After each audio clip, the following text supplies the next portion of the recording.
तो आप समझते हैं कि एस्टेब्लिशमेंट के सहारे पे हुकूमत मिली थी 2018? बिल्कुल मिली है, मैं कोई शक ही नहीं। सही। मैंने अपने को डिस्टेंस क्यों कर लिया था? सही कि मैंने सारी उम्र स्ट्रगल तो इसके खिलाफ की, एस्टेब्लिशमेंट के खिलाफ। अब मैं उस फॉर्मेशन का हिस्सा बन जाऊँ जो कि जो दरहकीकत वहाँ से है। तो वन पेज हो रहा था, तो नहीं था, तो मैंने फिर डिस्टेंस कर लिया था। खान साहब का व्यू पॉइंट जेन्युइन था कि वो समझते थे कि मैं जब इक़्तिदार में आऊँगा तो मैं ये काम कर सकूँगा। लेकिन उनको इक़्तिदार में जाके पता चला कि नहीं भाई, यहाँ तो फैसला कोई और करता है और आपको उसके फैसलों पे चलना पड़ता है। तो यही अल्टीमेटली उन्होंने लेसन सीखा। मुझे बाद में जब मेरी उनकी फिर मुलाकात हुई आफ्टर 2022 में, तो उन्होंने मुझे ये कहा कि आप सही कहते थे, मैं एग्री करता हूँ कि आपकी स्ट्रगल जो थी लाइफ लॉन्ग ठीक थी। एक पूरा एस्टेब्लिशमेंट ने बंदे दाखिल किए थे, जिसमें ये अलीम खान था, जिसमें जहांगीर तरीन सबसे बढ़ के था, जिसमें कि ये परवेज़ खटक वगैरह थे।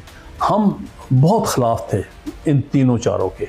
ये फ़ौज का काम सरहदों की हिफाजत है, सियासत या पॉलिटिकल इंजीनियरिंग करनी नहीं है। इनका व्यू पॉइंट था कि ये तुम्हें दूसरा एयर मार्शल अरसा बना के छोड़ेगा। इमरान कुछ काफ़ी अरसा इस मकसद में चलता रहा कि ये दोनों व्यूज़ को ही इकट्ठे हो जाएँ। वो चाहता था कि, और मुझे भी कहा कि आप इनसे, मैंने कहा भाई ये इस किस्म के लोग तो हमेशा से पाकिस्तान के ऊपर सवार रहे हैं, तो इनके साथ क्या जाना है।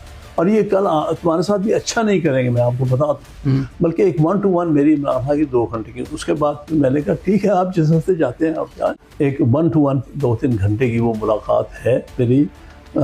इसमें मैंने कहा, उन्होंने उनका जो व्यू पॉइंट था, उनका व्यू पॉइंट ये था कि देखें 2013 में हमारी, मैं मानता हूँ कम से कम 20 सीटें चोरी हुई थी नेशनल असेंबली की, इंक्लूडिंग माई ओन सीट। मैं रात को जीता हुआ था, सुबह साद रफीक जीत गया था। वो रात भर में वो सारा उन्होंने रिजल्ट बदल दिया था, क्योंकि उन्होंने टारगेट किया था मुझे, क्योंकि मुझे किसी तरफ से खबर आई थी कि इसको नहीं बनने देना, क्योंकि हमेशा एंटी एस्टैब्लिशमेंट चलता है।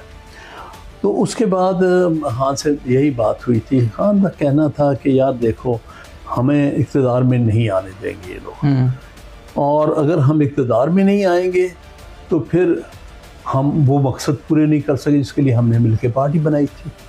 मैंने कहा साहब बात तो आपकी दुरुस्त है कि इक़्तिदार में आके कुछ कर सकते हैं, लेकिन यहाँ का जो इक़्तिदार है वो इक़्तिदार नहीं जिससे बंदा इफ़ेक्टिवली कुछ कर सके। इनके सहारे जो इक़्तिदार आता है उसमें करने कुछ नहीं देते।